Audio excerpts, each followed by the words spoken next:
ሊቁ ቅዱስ በዓለም የሙዚቃ ታሪክ ውስጥ ኦስትሪያዊው ወልፍጋንግ አማደስ ሞዛርትንና ጀርመናዊው ሉድዊግ ቫን ቤትሆቨንን ማንም አይረሳቸውም። የነዚህ የሙዚቃ ሊቆች ታሪክ ግን ከ300 ዓመታት አይዘልም። ከነዚህ ሊቆች ከ1000 ዓመት በላይ ቀድሞ ኢትዮጵያዊው የዜማ ሊቅ አለ።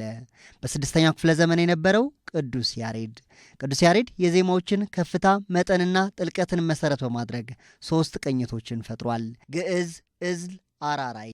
ከዚህም አልፈው ዜማዎቹን ለመረዳት 10 ኖታዎችንም ፈጥሯል። ኖታዎቹን አካቶ ቅዱስ ያሬድ ከጻፋቸው መጽሐፍት ውስጥ መጽሐፈ ድጓ ዋነኛው ነው።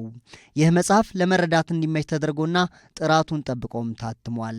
መጽሐፉ ለዜማዎች ሁሉ መነሻ ከመሆኑም ባለፈ ወቅቶችን ጠቋሚ ነው የሚሉት የትንሣኤ ማሳተሚያ ድርጅት ዋና ስራ አስኪያጅ ንቡረ እድ ኤልያስ አብርሃ ስነ ጥበባዊ ፋይዳውም የጎላ ነው ይላሉ።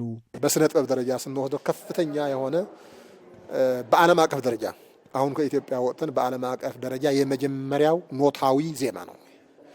ስለዚህ ይሄ የኛ የኢትዮጵያውያኑ ድጋፍና የማስተዋወቅ ደረጃ አንሶ ካልሆነ በስተቀር የመጀመሪያው ዜማዊና ኖታዊ የሆነ በዓለም ይሄ ድጓ የተባለ መጽሐፍ ማለት ይቻላል። በመጽሐፉ ምርቃት ላይ የተገኙት የኢትዮጵያ ኦርቶዶክስ ተዋሕዶ ቤተክርስቲያን ፓትርያርክ ብፁዕ ወቅዱስ አቡነ ማትያስ ጥንታዊ መጽሐፍት የሀገር መገለጫ መሆናቸው ሊጠበቁና ዕውቀታቸውም ሊሸጋገር ይገባዋል ብለዋል። አባቶቻችን ይህንን የሚያክል ጽሑፍ ታሪካውያን መጽሐፍት ቅዱሳት መጽሐፍት በእጃቸው ጽፈው ነው ያስተላለፉልን። ይህም የመጽሐፈ ድጓ ደግሞ ከሁሉም የረቀቀ እና አሁን በጠራ ሁኔታ በአማረ ሁኔታ ለተማሪዎች በሚመች ለመምህራን በሚመች ሁኔታ ታትመዋል።